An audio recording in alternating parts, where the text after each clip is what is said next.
Le choix d'une buse, de son débit, vous le savez bien, c'est fondamental pour avoir une qualité de pulvérisation optimale. Chez Technoma, ils y sont également très sensibles et ils ont mis au point 2 nouvelles technologies qui permettent d'automatiser en fait la sélection des buses grâce à leur technologie qu'ils appellent VarioSelect.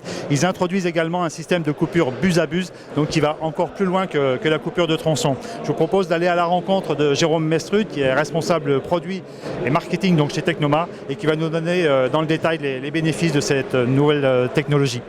Jérôme Mestrud de Technoma présente ici au CIMA 2015 deux innovations avec le NCIS et le VarioSelect. Alors innovation ou révolution?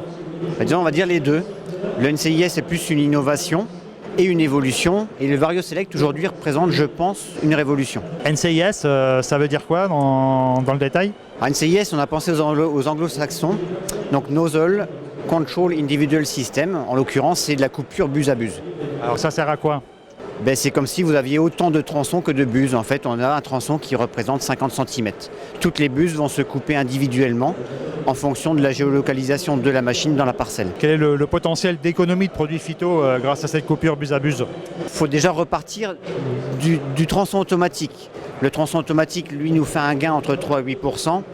Et je pense qu'au-delà de ça, le NCIS va nous permettre de gagner encore quelques pourcents, 2-3%. Mais pas beaucoup plus. Le NCIS, la coupure buse à buse, ça coûte combien? On va osciller entre 8 000 et 13 000 euros. À propos de VarioSelect, vous avez parlé de révolution. Qu'est-ce qu'il y a de révolutionnaire derrière cette technologie? La révolution, c'est qu'on va à nouveau reparler d'application, de qualité d'application des produits.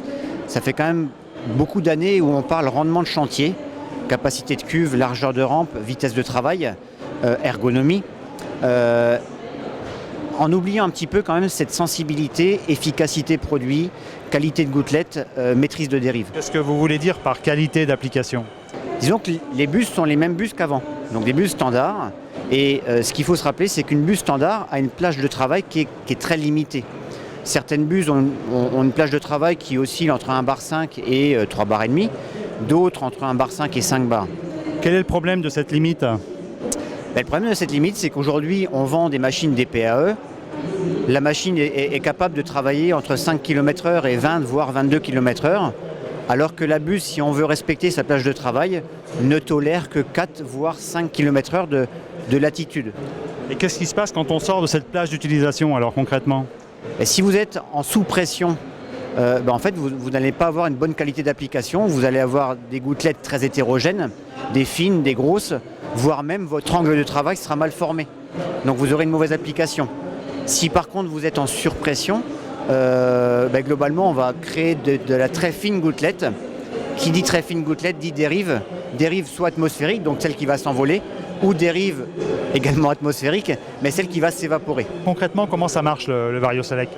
D'un point de vue équipement rampe, en fait, au lieu d'avoir les bus sur un porte-bus rotatif, on a les bus qui sont toutes les 4 montées d'ores et déjà en position travail. Et chacune des bus est équipée d'un anti-goutte pneumatique, technologie déjà connue sur le marché. Et en fait, au fur et à mesure où le débit va varier dans la rampe, la pression va varier avec le débit, et directement, le système électronique de la machine va dire le débit augmente, je sélectionne instantanément une bus qui est capable de passer un débit plus important. Donc quand j'accélère entre le départ de la parcelle et le milieu du champ, ça veut dire que les bus vont permuter en cours de travail automatiquement? Exactement.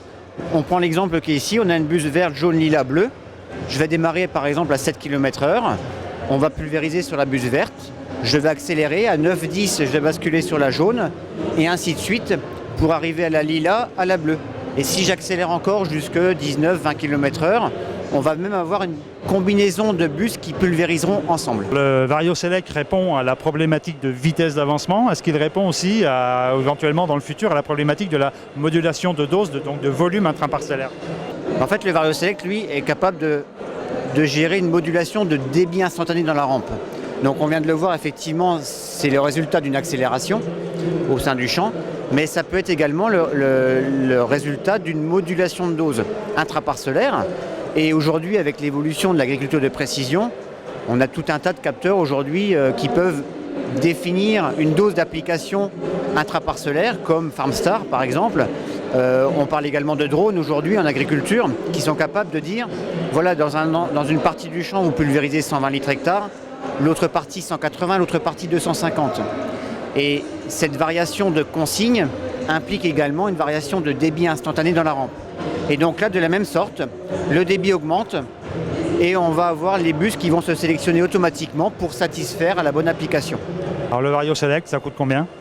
Le Vario Select, c'est un petit peu comme une NCIS.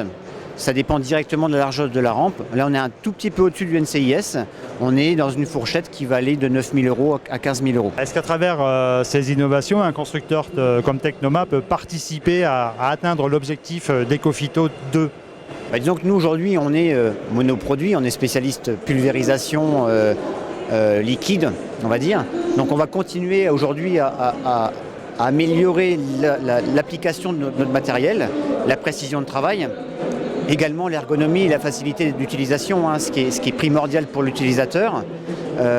Et surtout, on va essayer d'être pédagogue vis-à-vis de nos utilisateurs et de nos clients pour également aller vers d'autres matériels, style bineuse ou d'autres RC Trill ou de la pulvérisation hyper localisée. Jérôme Mestrut, je vous remercie. Merci à vous, bonne journée.